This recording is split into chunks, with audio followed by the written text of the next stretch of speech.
So we're almost at 8:30. So as I mentioned to both Mike and Peter, I'm just going to give a little bit of an intro to Benyon Yacht Club and what this is part 2 of a 3-part series, what we're trying to accomplish here. And then kick it over to Mike for, I think he has a presentation to share with us. In a couple minutes, we'll have Peter talk as well. So Mike is with Ocean Yacht Sales. Peter is with Walker Financial, and they're both going to present. So this session is all breaking down the conversation around how you find a boat and buy a boat, finance a boat, and unfortunately, we did have WCL Bald Insurance Brokers was kind enough to share some information with me, so I'll present on their behalf at the end of all of that. And then ample time throughout the presentation to ask questions. And also for anybody on Facebook Live, I'm monitoring the chat feed there. So as people have questions, please feel free to pop them in the chat. Peter, we can see you now on video. Yeah, I figured it out finally. There we go.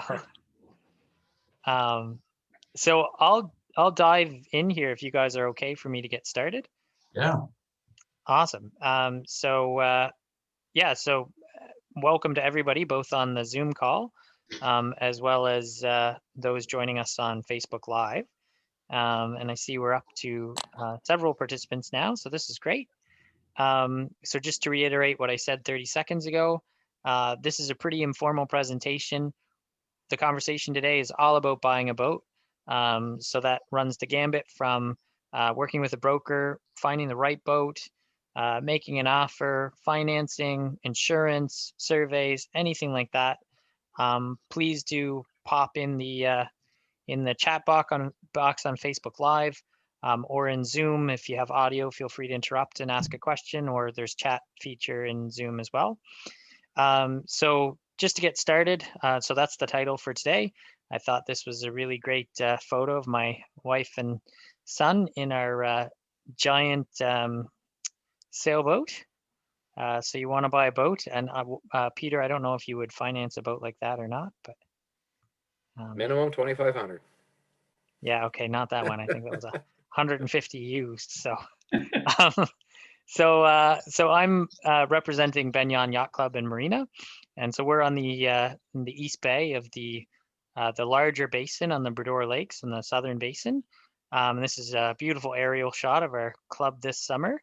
So a little bit about Benyon Yacht Club. So as I mentioned, we're in East Bay. We're about 25-minute drive out of the city. So really accessible.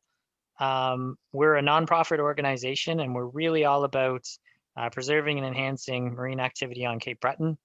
And so as a volunteer or as a nonprofit organization, we are primarily volunteer driven.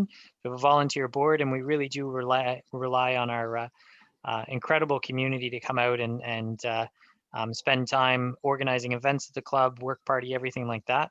And so through the summer, this is our off season. So this is our first time trying this webinar series, but we offer a wide variety of activities to get folks online or out on the water.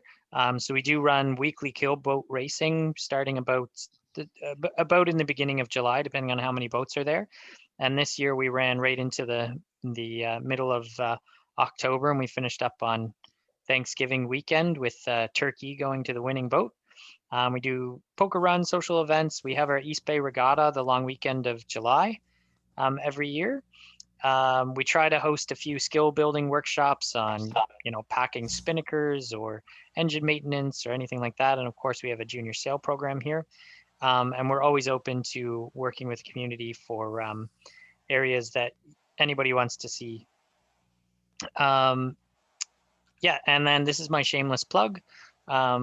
So we do have a membership special. So anybody that ends up buying a boat through Ocean Yacht Sales, financed through Walker Financial today, please feel free to take advantage of our new Marines membership special.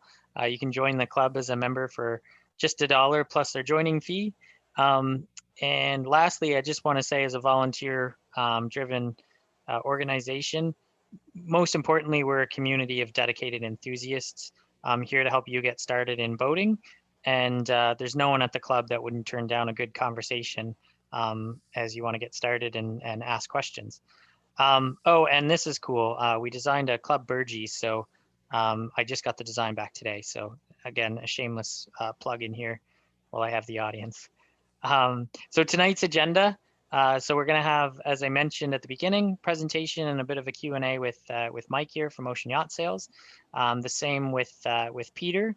I'll give just a really brief overview of insurance and survey requirements as on behalf of a couple partners that couldn't be here today. And then we'll just end off with just a Q&A period as well. And of course, please do just keep adding into the comments as you go. And lastly, who am I? I've mentioned Andrew Hamilton. I'm a volunteer board member at Benyon, and I helped organize most of the races this past summer and have had lots of fun. And if you're out sailing on the lakes, that's my boat Barrel Rider with the noticeable blue hull. And that was one of 2 times we got the Spinnaker up this summer. So that was an exciting race. And yeah, that's the end of my intro. So I'm going to stop sharing my screen. I think if I can, yeah, there it is. And Mike, if you want to take over, it's kicking it off to you.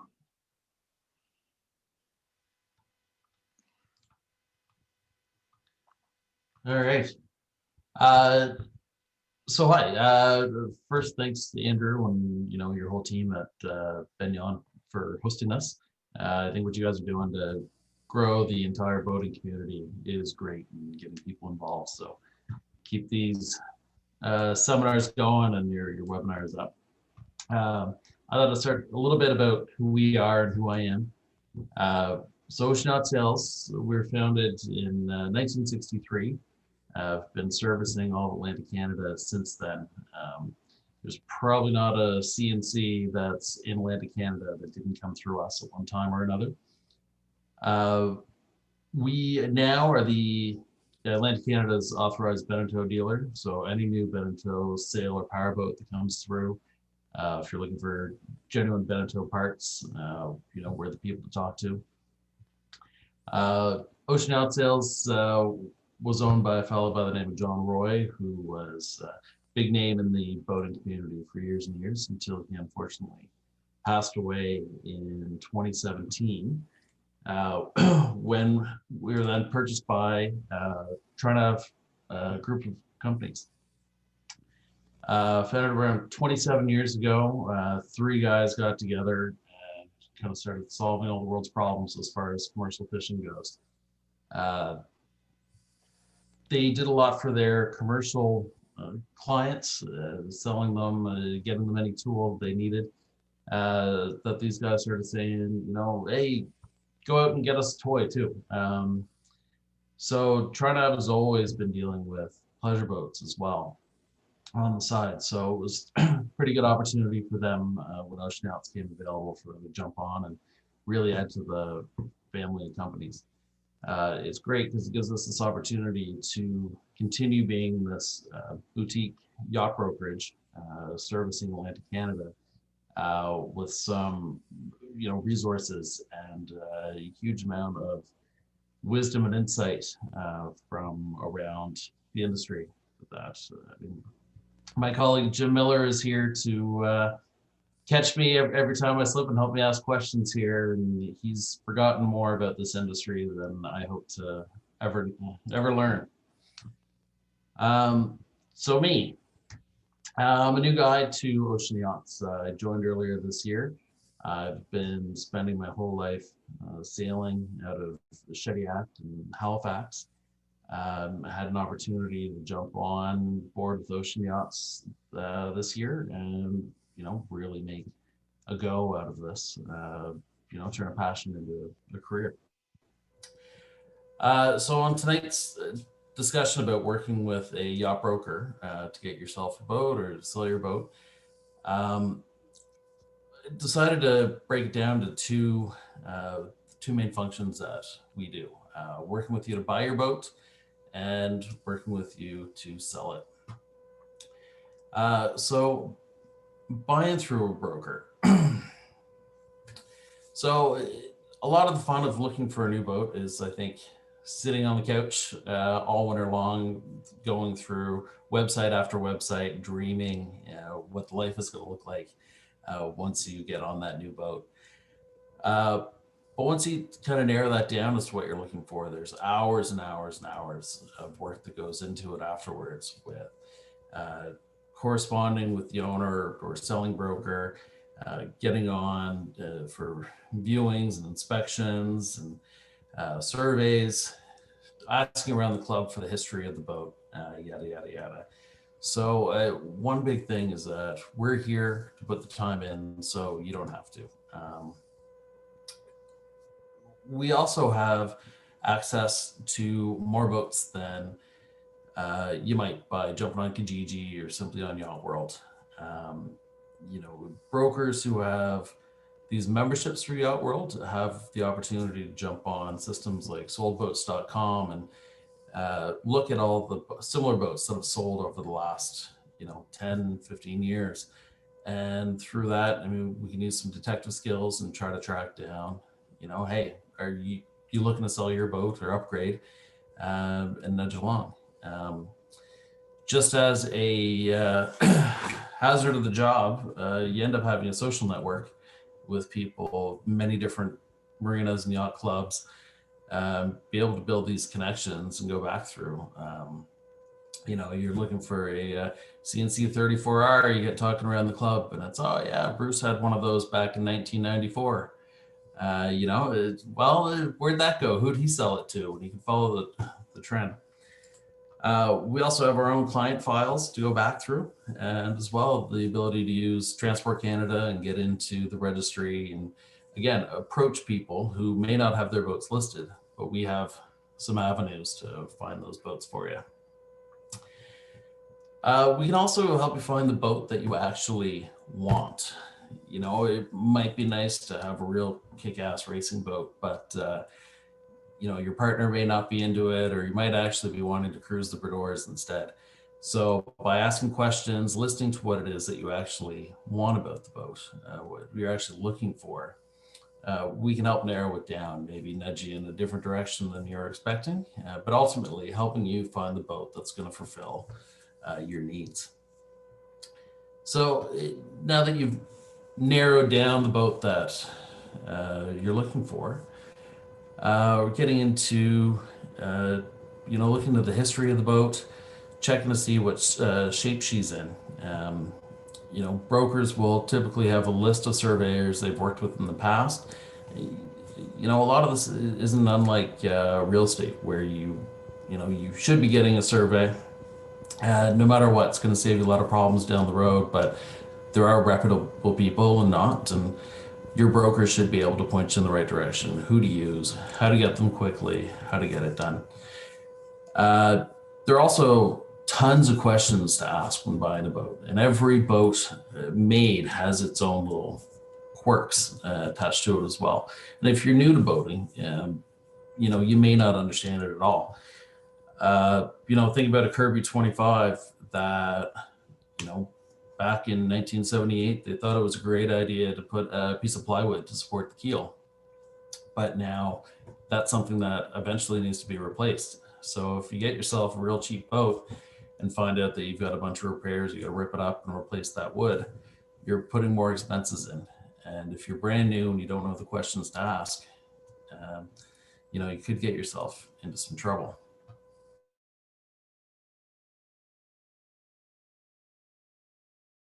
Questions here to consider when buying a boat. How many hours are on the engine and when was it last serviced? So the age of a motor isn't really as important as much as how much strain and use has been put onto it. A new engine that's been driven hard for a few years could end up costing you a lot more than an older engine that's been well taken care of and has run easily. Replacing an engine and a diesel engine in a sailboat could cost you $5 to $10 grand. Bigger boats, power boats, it's going to end up costing you a lot more. Has it ever been grounded or been in accidents? This is part of finding out the history of the boat. You know, it might look great, it might pass inspections, you might think that you've looked everywhere on the boat, but then you find out in a couple of years that actually a previous owner had, you know, hit Coachman Shoals out in Chester, and you know, the grid has actually become separated from the hull. That really reduces the structural integrity of the boat, and again is looking to cost you a lot of money to fix. That's such a big job of reattaching that grid that most people probably wouldn't even attempt it. Has it been raced or cruised? Again, you want to know because they impact the boat very differently. Racing adds a lot more wear and tear. You're typically a lot harder. You're going out in rougher conditions. You're really driving the boat. You know, we're cruising. You know, maybe it was out in a storm or maybe it sunk, but generally cruising is a little bit easier on the boats. Why is the owner selling it? This can help you with negotiating your offer. Sometimes they need it done quickly. Maybe they don't actually want to sell it. And the big difference there, sometimes, you know, you're selling the boat, you want to get it out of there. Maybe you're selling it for a loved one who had passed away, you know, whatever the reason. Or maybe you're selling it because someone else is telling you to get rid of the boat and you don't actually want to sell it at all. So you've got it priced high and you're not actually going to sell it at the end of the day, but they'll go through the process all the way. What's the sale inventory like? New sales, they can be very expensive as you go on. So again, you buy a boat, you think you've got the cost in your head, and then suddenly you're spending an extra 15 grand on new suit of sales. You know, are you looking to race? Are you looking to cruise? Again, it all comes down to what it is that you're looking to do. When was the last time she was in the water? You know, a picture is worth 1,000 words, unless it's an old picture of a boat that's been on the hard for 5 years. You know, nothing is worse for a boat than being out of the water and neglected. Is there a recent survey? Surveys, you know, within the last couple of years, sure, they may not be accurate, but it's a really good place to start. You can look at problem areas that were identified in the survey, see if they were fixed. Do the instruments work? Again, you know, a lot of times your instruments are on the boat, but they might not have worked for 5-10 years. It depends the use the boat was getting.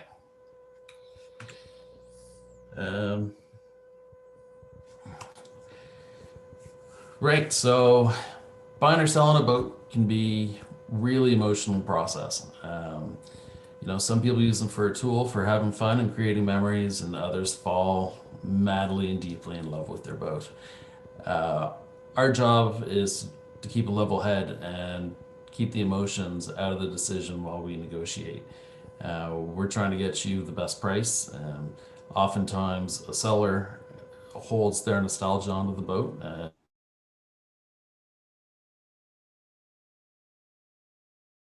You yourself, you're looking for that boat that, you know, was your grandfather's when you were a kid, and you need someone to rein you in and say, is it really worth that much money for you to get into?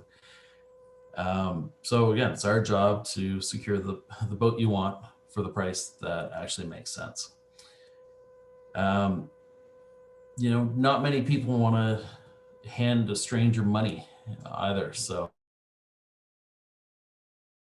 when talking about, so if any of the conditions aren't met, the money goes back to where it needs to. You don't have to worry about chasing some guy down for that, you know,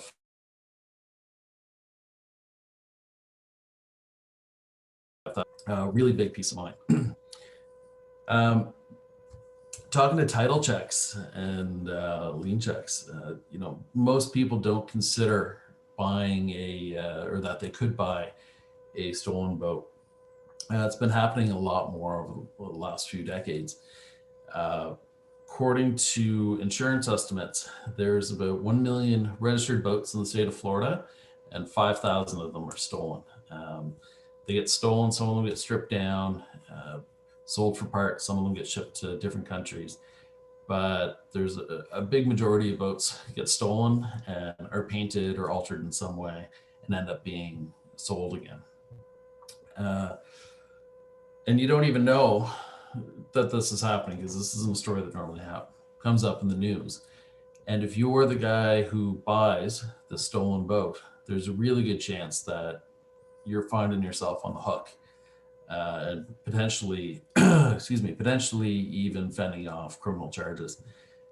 This recently happened this year to a gentleman in Grand Manan who bought a boat, I believe it was around the Digby area on Kijiji, fixed it up, invested thousands of dollars in electronics, a paint job, hours of work fixing it up, and someone recognized it, called the RCMP. Next thing he knows, the cops are taking his boat away with all of his personal belongings that he put on it, and they're giving it back to the owner who had the boat stolen from him.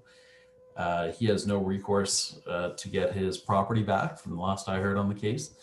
And he had to explain to the police that he himself wasn't the one who stole the boat. So it's really important to have someone looking out for that sort of thing for you. Liens is another thing. You know, you buy a boat and you think everything's fine. You find out that there's actually thousands of dollars owed to a marina, or a boatyard that you weren't aware of, and now you're on the hook for it. And all the paperwork. When working with a broker, we spend a lot of time doing paperwork, doing these checks, organizing all this information. So you have, a purchase agreement, a bill of sale, indemnity against liens. It's all there so that you can turn around, sell the boat again. It's all in your hands. We dot the I's, we cross the T's.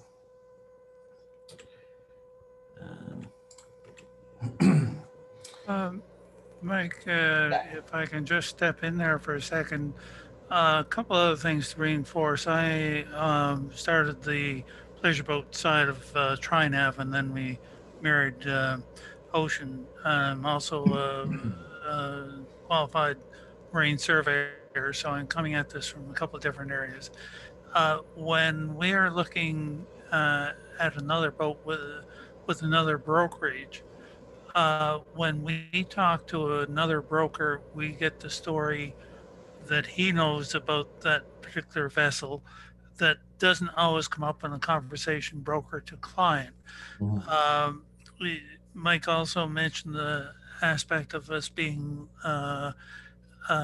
leveling commodity here because, again, I've always had the feeling that you have to fit the boat to the client that is looking, and that client is typically a husband and wife. And I've always said that the husband makes the decision to buy the boat and the wife signs the check.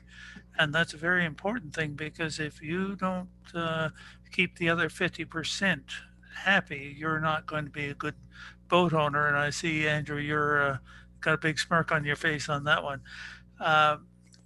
We have a general rule on our boat that if there's a decision to be made, the less 50% favorable, the person that does not want to go out today because it's too stormy, we don't go out. And it tends to work because time on a boat is precious. But if you're sitting in the harbor, you're still sitting on the boat. A quick couple of other points. There are 3 types of surveys. We have a pre-purchase survey, which looks at the boat value to what you're actually getting and does everything work. You have an appraisal that will work for a banking interest. And thirdly, the insurance survey. The insurance survey has to represent what equipment is on board the boat at that particular time. Is it properly insured for the value of the equipment on board? And if the insurance company has to put out a total loss payout, this is the fair value, considering that we may have to bring that boat in from Toronto or an American market to meet that demand. So those 3 surveys, be well aware that when you're looking at a survey, was it as a pre-purchase, was it an appraisal for a bank, or was it for the insurance company? The other points basically, when you look at boats, and you have to look at them, whether it's a house, an RV, or anything else, you have to look at it not to what you like aboard the boat, but what you can't stand. Every time you go forward, if you beat the head off yourself going into the forepeak, you're not going to be a happy camper in a couple of years. So this is where you need to have that wife or that partner give that second opinion of what they don't like. Uh, the other, as far as the fantastic deal, and we've always heard about this fantastic deal, you have to ask yourself that what do I know in Cape Breton? If I'm going to Cape Breton to buy a boat, why am I the lucky son of a gun that's going to get that fantastic deal on that boat in Cape Breton? Why wouldn't Andrew buy that boat instead of me? Quite often because, Andrew, you know the history behind that boat there. So you get what you pay for, and sometimes that is a positive and sometimes that's a negative thing. Another very important thing is what equipment is going with that boat. If it's not in the pictures and it's not written on the inventory sheet, it may look good, but the guy is moving all those fancy sails to his new sailboat and leaving the basic or the old ones with it. So I've said enough. I think, Mike, carry on. Thank you, Jim. Right. So the other side of what we do, is selling your boat. A lot of this is very similar.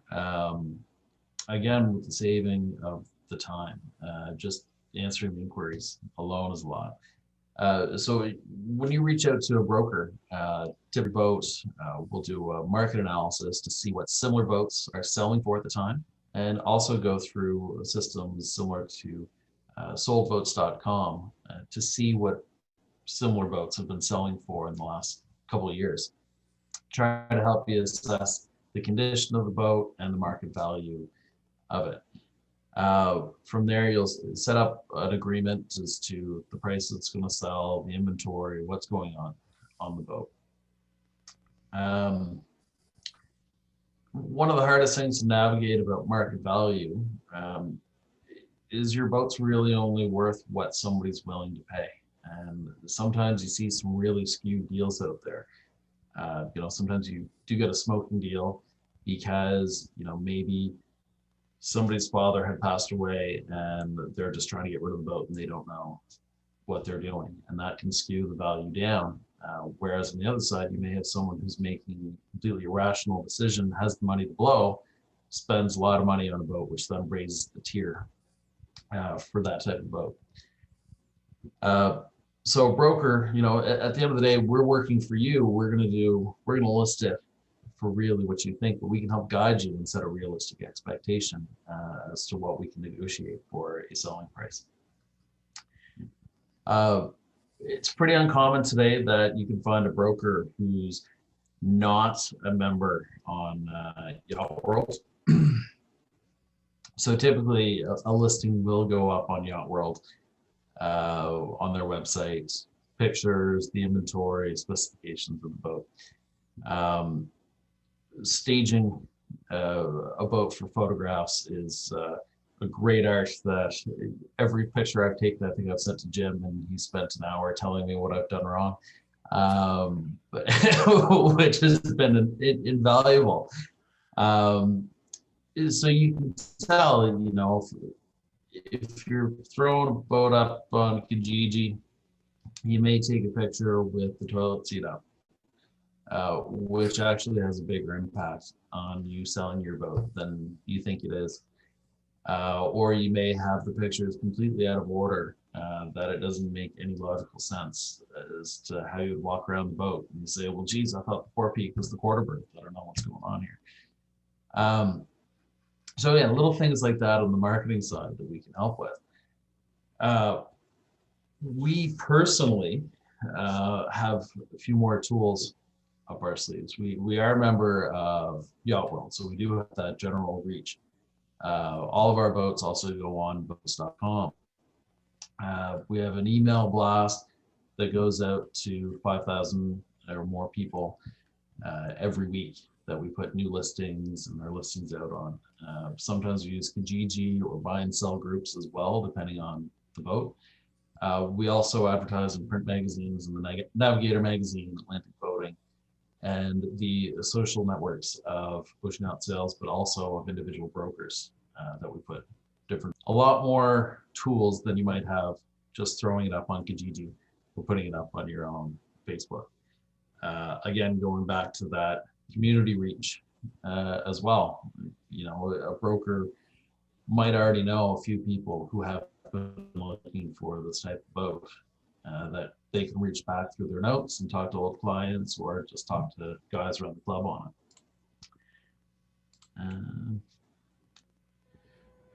it. Excuse me.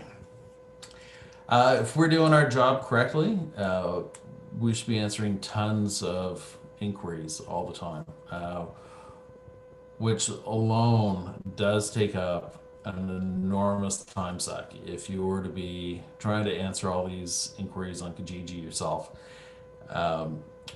We weed out a lot of the tire kickers, a lot of the guys who, you know, I'm not ashamed to say has been me some January nights and just saying, yeah, send me information on that. I'd like to know more, and not ever going to buy it.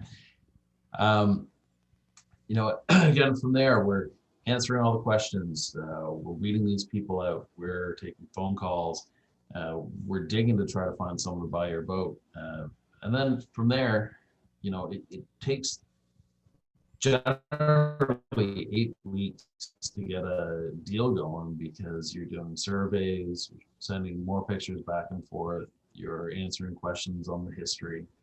And that's a lot of time that, you know, most people would want to be spending with their family or at their job. So it's our job to spend our time doing that for you. We also represent you in the negotiations to get you the best price. So we bring you whatever offer may come to the table. It's ultimately your decision if you want to sell or not. Nothing says that you have to sell your boat for anything less than you want to sell it for. So we can be that impartial, unemotional third party negotiating the deal on your behalf. You know, maybe being there to nudge you to say, this is the best deal you're going to get, or don't take this deal. This is a crap offer. And then once we're through that negotiating phase, again, it's dotting the I's, crossing the T's. It's getting those bill of sales together, the agreements, holding on to the money, securing those deposits and everything before we disperse it. And that's basically us selling. And then I'm sure Jim's going to have more. I'll just throw this in before you jump in here, Jim. How it's a big thing because a lot of people say, how can we avoid, you know, paying the brokerage costs? We typically, most brokers work on commission. An industry standard is a 10% of the sale price, which works for a lot of people because it's a sliding scale. We don't get your full asking price, then our commission changes as well. Sometimes you can arrange, if you're paying a flat rate and the boat sells for a lot less than you want, then you might be stuck paying more than you should have for the work that the people were doing. When we're helping you buy a boat, we oftentimes get paid through co-brokerage, similar to real estate, where the commission that the selling broker gets would be split with the buying broker, or it could be your preference to pay a broker a flat fee to help you find a boat if they're not willing to co-broker, but you do want to have someone representing you. And either way, we don't get paid until the work is done for you and you get the boat you want or your boat is sold. Jim, do you have anything to add on? No, I think you've pretty well covered all there, Mike. The object is that you want your client, both the buying and selling, to be happy. You want it to be a marriage that the new owner can call the old owner and say, put that widget, and how is this going to work? I keep coming back to the point that a good relationship is formed between the buyer and seller through the broker. Then all the stuff that's in the basement that I've had clients, the owner found a whole bunch of gear in his basement. Both parties are happy. That's basically it. I think we've got the financial guy, Peter, is that you? Yeah, I'll pick it back over. So thanks again for having us on here tonight. Looking forward to the next round of these. Sorry, Yeah. I've unmuted. Yes, that is me, Jim. I could see that gray hair, but Yeah. Well, my technological skills are lacking. we're getting better with all the Zoom stuff these days.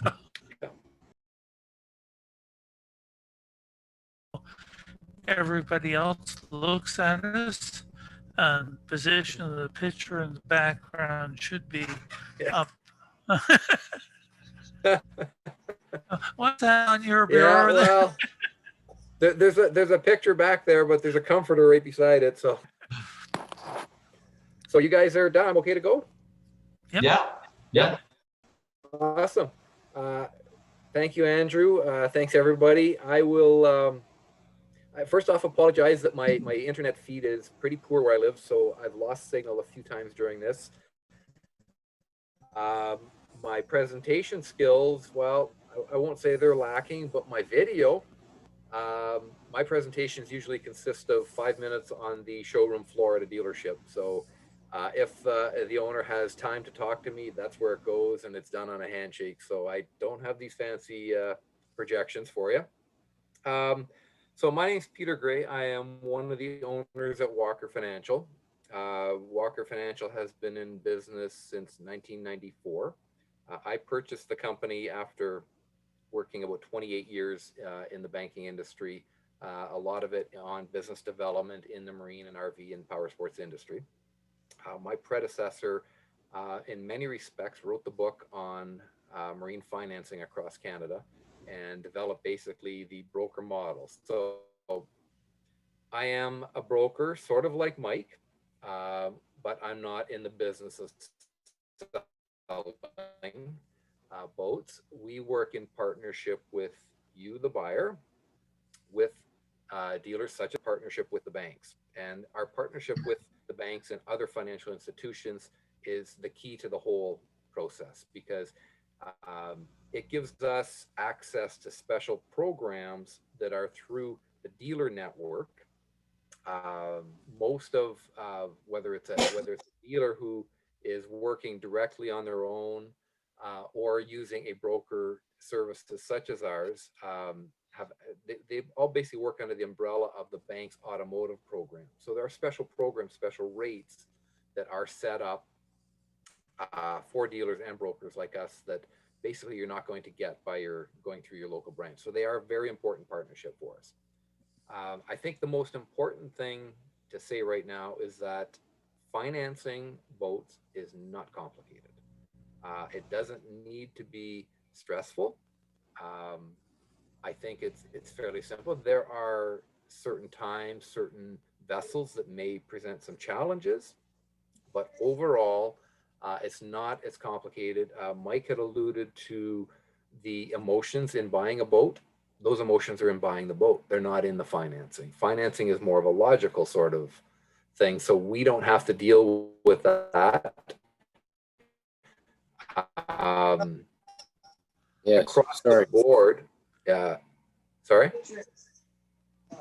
across the board for us, I mean, we finance as a broker. We are not just marine. We do RV. We do all the power sport products, ATVs, any kind of personal watercraft, golf carts, that sort of thing. And we're fortunate in this is that clients are usually happy when they're dealing with us. I came on the automotive side, clients are enjoyment. Our company logo and one of our other trade names is Toy Loan. So boats, you know, yes, some people are living on them, but in most cases, boats are toys, RVs are toys, snow machines are toys. People like them. They're happy. They're happy, which makes my job a lot easier.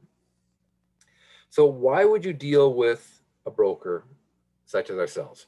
For starters, as I said, we have special programs with the banks, which you cannot necessarily get at your local bank. Not every bank is in the business. In the East Coast, you guys are fortunate that you have probably more lenders than anywhere else in the country. Scotiabank, for example, where we, for some reason, have access to with our dealers on the East Coast, we do not have access to them in Ontario. We don't have access to them with our dealers on the West Coast. You have Uni. We have Desjardins, but you also have Desjardins and Uni. You've got TD, you've got RBC. Bank of Montreal is not really in the business out there. There are non-branded offline banks. But we have access to a full slate of lenders that you're not typically going to think of. You may go into your own bank, and if they say no, is at the end of the line. There are lenders of all breeds out there that we have access to that can make this process fairly simple. We can finance probably on a minimum. The minimum amount's about $2,000. The largest source that I have is 500 million. So if Drake really wants to finance with us, we have access to these celebrities. If we need to, we can finance their boats for them. Going into your own branch, it changes again, policies. When we're looking at financing, the policies change. As I say, it's not complicated, new. So if you are purchasing from a broker such as Mike and Jim, and it's an older vessel, things are a little more limited. It doesn't mean that it can't be done. It's just that the options are fewer. If you're buying something new, then you have basically the banks that are more willing to lend on that. The interest rates might be better. You can finance up to a maximum of 20 years on a loan right now. Some of the lenders actually lock in today's great rates for a full 20 years, which is really something to, the loans are fully open at all times. So if you can take these rates, it's a great thing because you're not locked in, but they are. When we get into the older vessels, most people don't realize, but we have lenders that will finance any age of vessel. We don't have any restrictions. The oldest that I've kind of gone through the office in the last 2 years was on the West Coast. We did a sailboat that was in 1964. Believe it or not, we actually had a request today for a 78-foot vessel. It's a 1929. That one I don't think I can get done. I think more because it's commercial as opposed to so much on the age. But those options are out there. And for those of you outside of the industry who are looking, and these are just questions, I'm not asking you to answer me, but what do you think it costs to carry a boat? To carry $100,000 on a boat, to carry $40,000 on a boat? What kind of a down payment do you think you're going to have to come up with? I think one of the comments that Andrew had made to me when he asked me to come on today was that he thought maybe people felt that financing boats and buying boats was no longer affordable. That maybe like Trudeau thinks it's a luxury item at $100,000. No, I mean fishing boats are $100,000. And when I say fish, I'm talking inland fishing boats. A bass boat is $100,000 these days. Pontoon boats are $100,000. So it is not for the wealthy and the elite anymore. So we make these decisions and help you do the financing to make it affordable. So I'll give you numbers. On an older vessel, $100,000 carries for about $950 a month. A $40,000 loan is $350 a month. There's a lot of boats, as Mike and Jim will tell you, that are, especially when you're getting into sailboats and whatnot, these boats are older, whether they're from the 90s, 80s, 90s, early 2000s, they're still fantastic vessels. As they've pointed out, if you've done your work or they've done the work for you and you have your surveys and the boat has been checked out, they hold value.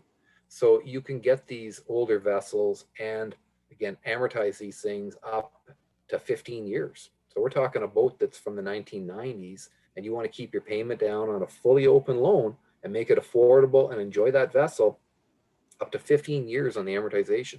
That keeps it very affordable. You can prepay it as often as you want. There are never any penalties, but it puts you in. And if you're new to boating, then it's a great option where you're not having such a huge payment and realizing that maybe there are other costs that you hadn't looked at. So those are things that allow us to work, and we work in close partnership with the brokers and the retailers, and our business model, and not just, and when I say ours, in the finance brokerage side of things, we are one of a number of brokers across the country, but we work through the dealer network. So our referrals quite often are from the broker and from the dealer. It's their clients that they have faith and they turn them over to us. It does work in reverse as well. We get clients sometimes that we pre-approve them and then they go to the broker, or we get brokers who just send us a note and say, can you pre-approve them before they even look at a boat? Which is also a good thing. So you know what you're qualified for going in. Again, on the newer boats, typically you would use a bank because the rates are better. The amortization can go up to 20 years. When we get into the older, then we have to look at alternate lenders. If you've got impaired credit, again, we have options for that as well.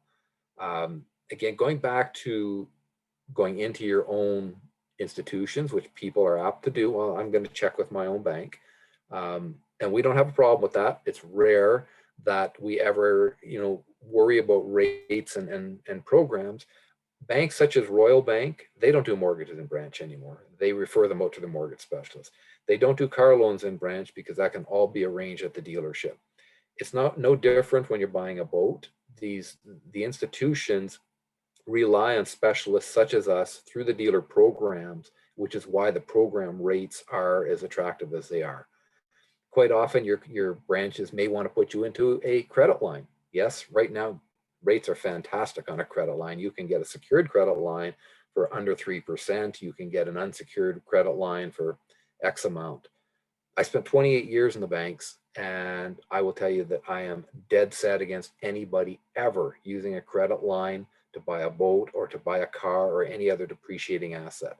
Credit lines are designed for emergencies. And look at the world we're living in right now. Look at COVID. People are needing their credit lines to, get them through things, not having it tied up in a boat. These loan programs that we have are fantastic alternatives to the credit line. Again, they're fully open. Yes, the interest rate actually seems a little higher, but in truth, if you only make the interest only payment on a credit line 2 months in a row, you've lost all advantage you ever had on that credit line. And that is numbers right from TD Bank. They will tell you that. But you don't want to use the credit lines. Keep them available and let the experts on the finance side of it handle the financing and get you good deals and make sure that you are secure. I can tell you there was even a client, he was actually, I think, from the East Coast last year. We went through this exercise with him and we were financing $100,000. And no, I'm not using, I've decided the rate, it was on an older vessel. He said, I didn't like the rate. I'm going to use my credit line. February this year, he called me up and said, okay, I'd like to refinance that loan and get the money out of it to put it back on my credit line because I need the room on my credit line. Well, shocker of shocks, the banks do not allow these types of loans to be refinanced through a broker or a dealer. So it couldn't be done. If he wanted to do it, he would have to go into his own bank and try and requalify for this loan. So, and the moral of that story is that credit line was designed for emergencies, and when he needed it, he couldn't use it because he tied it up in a boat, right? So these programs are out there to do you good, to benefit you as a consumer, to benefit the dealers.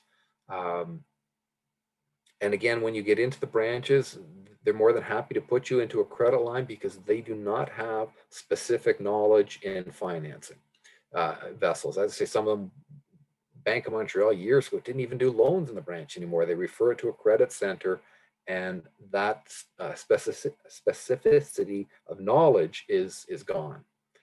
So that's why we work closely with the dealers. I'm just trying to think of anything else that we've gone. Some of the other issues that always come up, they've already spoken about surveys. You know, it's always encouraged on the older vessels. On a brand new boat coming off the factory, I don't think typically the surveys are done, but when you're dealing with the brokers, it's always a good idea. Institutions like to see a lot of information at times on the hull numbers, on engine serials, which sometimes baffles me. And you'll find that sometimes the engine serials are no longer visible. So if that is in the survey, we then have to submit the survey to the lender, which we normally would not do, to get them to say, okay, engine serials are not visible. The surveyor says so. We let that go. Even today, as a matter of fact, we're dealing with a deal on the West Coast over the last couple of days, and the original purchase agreement that came into us had a different serial number or hull number than when the survey came in. So we had to go back and get somebody to confirm, and yes, it was confirmed the survey was correct. So, you know, we could end up having the lender, and as I say, they are our partners, so we need to protect them as well. We do not want them, you know, registering a lien on the wrong unit. So that keeps the partnership going. Just looking at anything else that's on here in terms of you know, the pricing we've gone over. I mean, it is affordable. Again, down payments. So I did ask about down payments.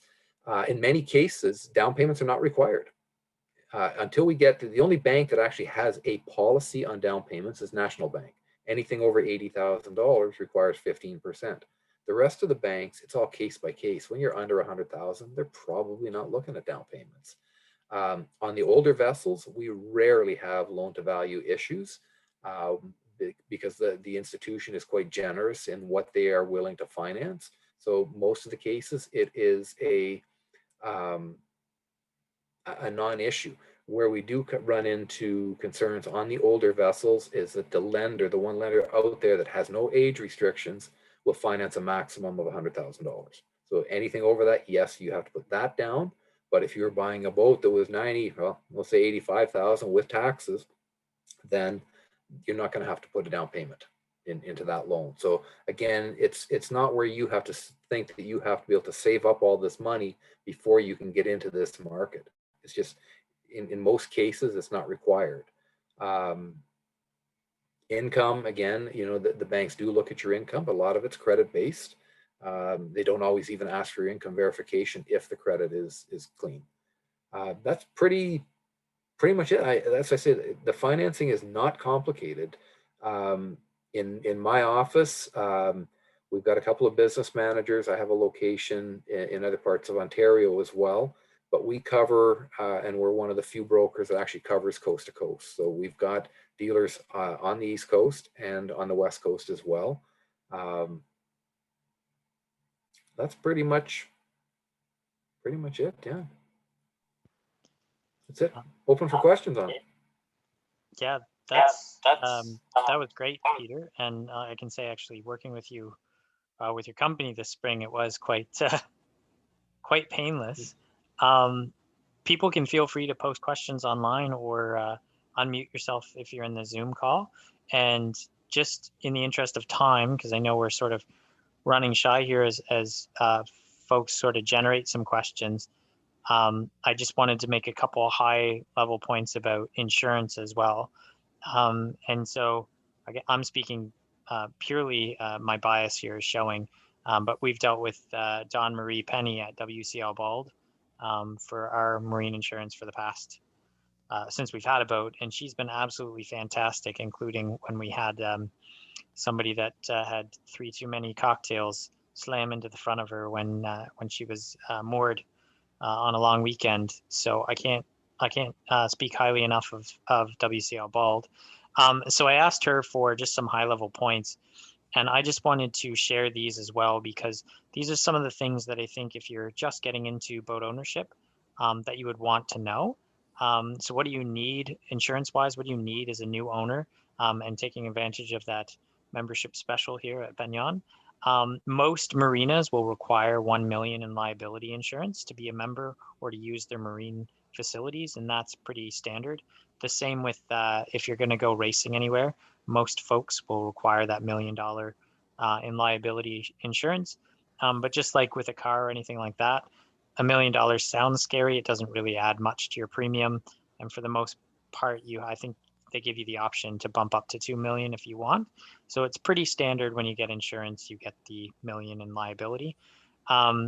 What Don told me is you absolutely do require a boat operator's card to get insurance.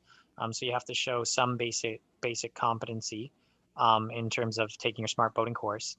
But we're also, next week's webinar is focused entirely on opportunities for organizations and education programs for new boaters and growing your experience in your education. So tune in next week. One thing that's really great, Don Marie said that the Canadian Yachting Association and the Power and Yacht Squadron, if you have any training from them and you send your certificates, they can save you 10% on your insurance. And I can vouch for this. We've done that. And the courses that I've taken have actually paid for themselves in the savings in 1 or 2 years. So you might take a $150 course and it'll save you $50 a year. So in 3 years, the course has paid for itself. So if you're, and I think, Peter, you spoke just very well to the accessibility of buying older boats, and especially in our part of the province as well. That's often what's on the market here. So boats over 15 years old require a survey that's within the past 2 years. Mike and Jim, you would probably speak to this. You know, a lot can happen to a boat in 2 years. So if you're looking at a boat and the owner has a 2-year-old survey, you could get insurance with that, but you might want to request a new one. That 2-year-old survey can be in the seller's name to get insurance, and you require an updated survey every 5 years. And anything that the survey finds, you will likely have to address to keep your insurance moving forward. And Don wanted to stress, as both Peter and Mike have stressed today, surveys are so important. They establish the fair market value for the vessel, the engine and the electronics, and that's in case of a total loss or having to replace something. So you want to make sure, so even our boat, when we purchased it this summer, it was surveyed at 30,000 less than market value. We did the repairs and we resurveyed it to make sure that our insurance, our updated insurance, reflected the updated market value. And your insurance premium is based on the current market value, and that is a surveyor and a broker as well would work closely to make sure that you have the current market value. So what you see somebody listing a boat for on Kijiji is not necessarily what the market value is. Actually, it's often far from the market value. And if you're getting a new boat, she mentioned that you can get a replacement endorsement that can be added for up to 3 years. And I think those were the high level points. Yes, and I just did want to talk a little bit about surveys, just throw some numbers out there. These numbers are not, guaranteed what you would find from a surveyor, but just some numbers to think about if you were looking at a boat. What's it going to cost for a survey? So $17 per foot, or somewhere in and around there. You might have to pay $150 for a sea trial. And Mike, I'm going to kick it to you as well too on what the protocol is for sea trials, if people have to pay for the launch, if you're doing a sea trial, things like that. What's kind of the standard? And then just the last piece there is just the safety equipment, or the items that are inspected. So knowing that the surveyor will do a thorough job to go through the boat, but they won't take anything apart. And a lot of the stuff is visual, which we learned this summer. Our head stay actually snapped 15 seconds into a race, which was a super fascinating race for us, because then we were scrambling to keep the mast from falling on our heads. And we found out later that a lot of the wires in the head stay were actually frayed, and they had oxidized. So we knew that had been an ongoing problem. But standing on the deck looking up, you can't necessarily inspect those swage fittings perfectly, or a surveyor can't. So just sort of that those things are missed. And should you want those things looked at by a surveyor, to definitely tell the surveyor. But I think I had a couple questions in there, Mike, for you that I sort of built in, and I'll kick it back to you. And that would be, what is the standard for sea trials and things like that if you're looking at a boat, and what are those other costs that might be involved, as well as would you go with a 2-year-old survey? Well, I'm going to lean on Jim a lot on this one, but a 2-year-old survey, I mean, it gives you a starting point, but the boat could have sunk and been brought back up in 2 years, right? So 2 years can actually be an eternity. So if you are buying a boat, then I would get one as it is right then and there. As far as sea trials, I mean, Jim, was kind of case by case. Boats in the water, there's not much to do with it. But I know we're dealing with a boat right now that's going to have to be, it's been on the hard for a couple of years, or it's been on the hard for a little while, and they're going to have to launch it and get it ready to go for a sea trial. And that cost is being put on the seller. Can you speak to that a bit, Jim? Yeah, typically, and this is worldwide pretty well, that any costs associated with launching, commissioning, decommissioning are at the cost of the purchaser unless it's otherwise agreed upon. We get into some circumstances where it's really not possible to sea trial a boat a January purchase. You're not going to sea trial it until the spring. We can put a holdback on establish a certain value there for that. But all these things, remember that you are buying a $50,000, $100,000, $500,000 boat. The cost of a survey that's current is a very good investment, because although surveyors may not pick up things like that head stay because of the location, you really need to protect what you're buying. You need to have that second vision of keeping both the buyer and seller honest, so to speak, because quite often if there is a difficulty found on the survey, then that will be either at the owner's expense, the seller's expense, or negotiated as part of the deal. So taking a 2-year-old survey, even a 1-year-old survey, depending on who the surveyor is and your approach, the overall, if the survey matches everything you see on the boat, you might go with 1 year. But remember, the person that did the survey, paid for the survey, that survey is for that individual. Many of these surveys are copyrighted to the surveyor and only for the use of the person that paid for it. That means that you, buyer, the new buyer, would not have any comeback to the surveyor if a fault was found. Okay. That covered? Yeah, I think that was a great answer. I do have another question, and I guess Mike or Jim, that might go to either of you.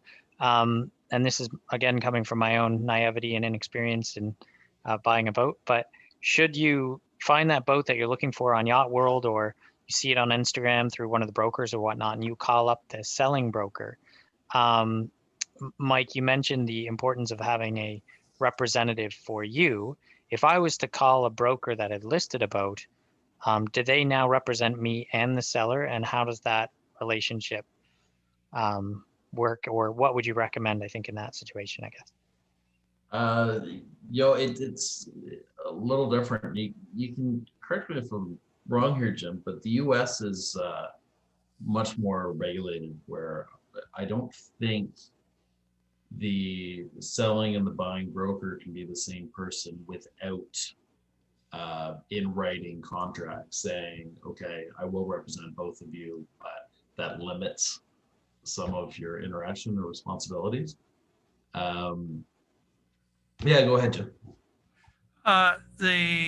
My dealings with U.S. brokers are good ones or bad ones. The same thing happens in Canada. So, but many Americans don't know where Canada is. They have no idea. A friend of mine says the problem with Americans, they don't know their place. The issue essentially is that we have a border there. Under Free Trade Act, there's no duty. No tariffs on the boat, but there is HST, GST involved, and the clear title, all these issues. Bringing a boat in from the U.S. on a trailer, the boat has no problem. The trailer, you have to have it there 3 days beforehand.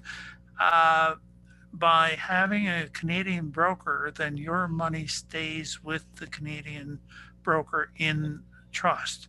But as you, the client, the initial response, if you call the broker, the selling broker in the US, many brokers will automatically cut a Canadian broker out of that deal. That they just will, I have to call on your behalf in order to qualify my split commission with that broker. I can't emphasize that enough, because I've run into so many problems there's no problem getting a boat across borders, no issue there at all. But I've done it so many times I can do it in my sleep. But if you don't have the crew list, if they're bringing it back on its own bottom, for instance, they're going down to Boston, sailing back, you have to clear all the crew into the U.S. And do quite a number of different things that most people never think of. I can run down Boston, jump aboard, and sail it back. Well, yeah, you can, until you hit Canadian customs and everybody starts wanting certain information. So, look, it's not costing the buyer any money, really, when you're using a broker. So, do yourself a favor and use a Canadian broker when dealing with an American. And with that comment as well, I don't like buying boats south of the Chesapeake. Everything Chesapeake and north is a 6-month boat. It's used for 6 months out of the year, then stored. Everything south of the Chesapeake is a 12-month boat. And if you're buying a 30-year-old boat out of Florida, that hurricane last fall missed it, but the one 2 years ago didn't. So because of the nature and because of the amount of sunlight that these vessels get, it's a completely different boat than what we get north of Chesapeake or here in Canada. So I think that I went overboard on that one. Can I chime in there? Sure. When it comes to financing, some of the things you said are very important. So the Canadian financial institutions will not finance a purchase out of the States if it is strictly bought from a U.S. broker or a U.S. dealer. And conversely, the U.S. banks will not finance the Canadian who is buying from a U.S. dealer or a U.S. broker. So if you do not use a Canadian dealer or Canadian broker, when you purchase that boat out of the U.S., you cannot get financing on it. So it's important from the financial side of it.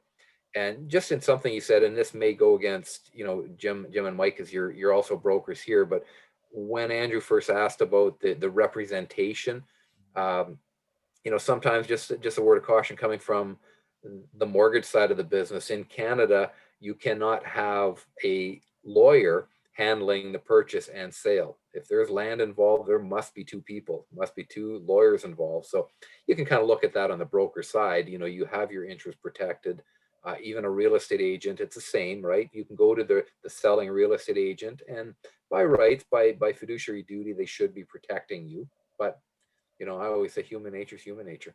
So does it, and as Jim said, does it cost you to have the broker here, whether it's US or otherwise? No, it doesn't cost you. So why wouldn't you have yourself protected? And especially in the States, because we get an awful lot of requests where people are they're buying a boat in the British Virgin Islands. They're buying one down in the States. They want it. It's in Florida. It's in Miami. It's in California.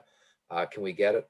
No, not unless you get a Canadian dealer involved, and then you can look at finance.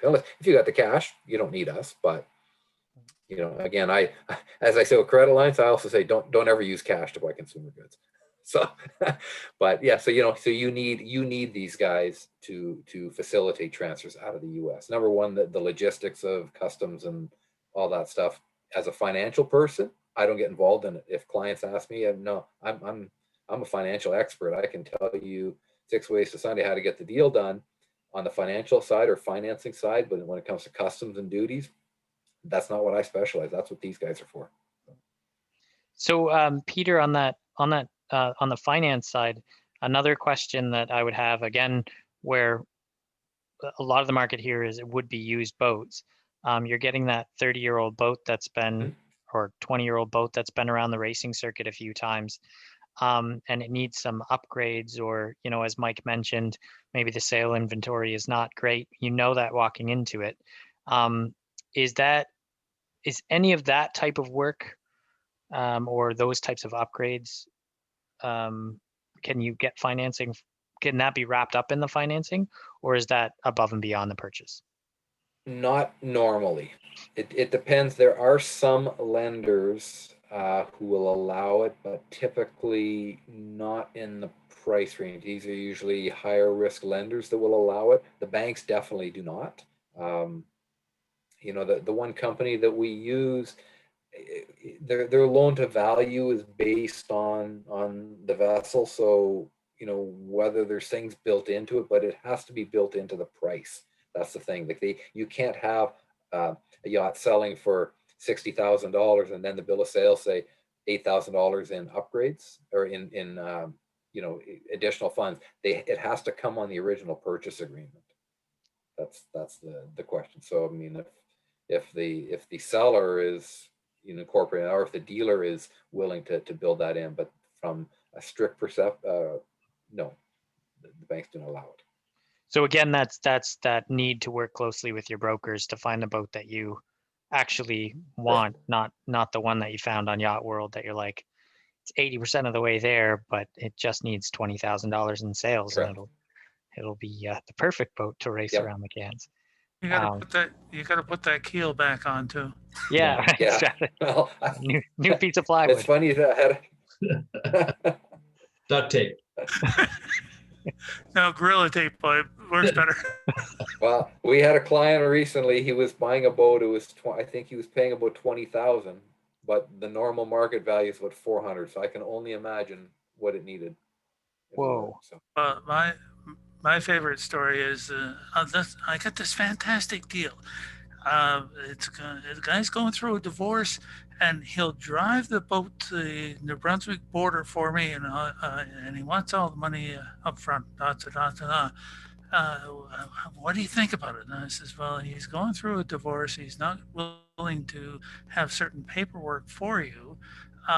You're going to have 50% of the boat. Well, what do you mean? I said, well, when it gets to the U.S. border, the wife is going to have a claim on the other 50%, and you're not going to get it across. Yeah. That is a good word of caution. We're over time. I don't want to keep you guys.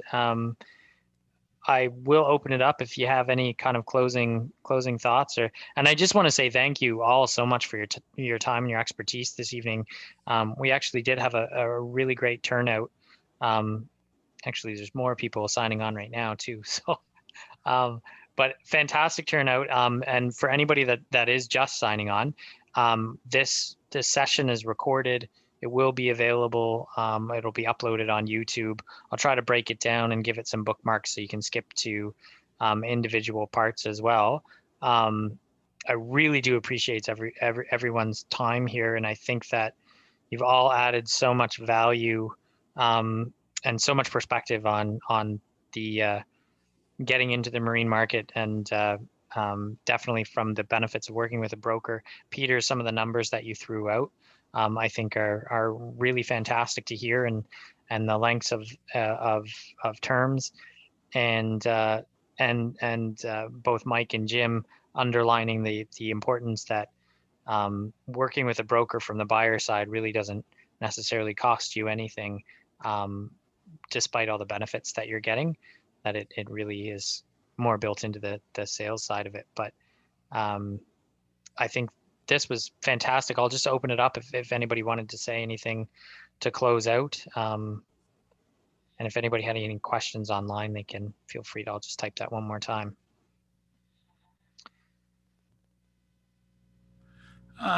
Andrew, thank you very much for this. I enjoyed it.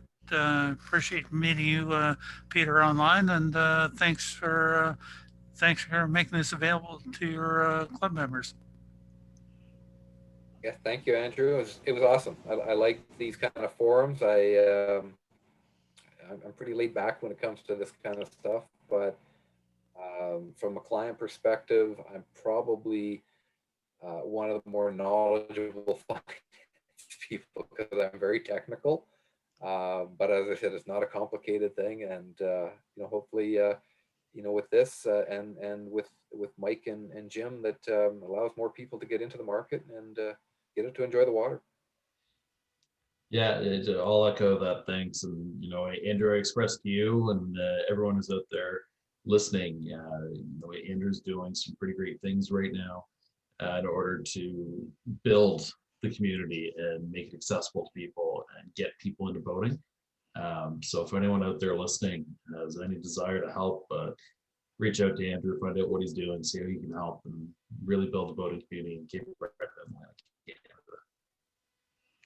Yeah, well, thanks everyone, and thanks Mike, and I'll definitely take you up on the crew offer for this summer. Get you up on the Beneteau racing with us. Perfect.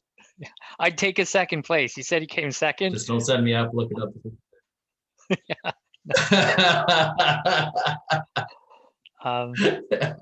Yeah, my dad's on here. Sorry, what was that? I think you cut out a bit there. Oh, no, just saying my dad's on here watching, so he's probably sitting at home roaring right now. Oh, okay, yeah. No, we generally come last or second last in our races. So I think one of my crew members is watching, and he actually bought a boat, so he'll be racing against me for next season. So hopefully I'll be third last, but anyways, yeah. I'm just joking. Yeah, so thanks everyone, and I think with that we'll wrap it up there. But thank you all, and have a great rest of your Wednesday night. You too. Thanks again. All right. Cheers, everyone. Thanks. Bye, everybody, and safe boating. Hopefully 2021 will be a hell of a lot better than this year's been. Gotta be. Good night. All right. Good night, all.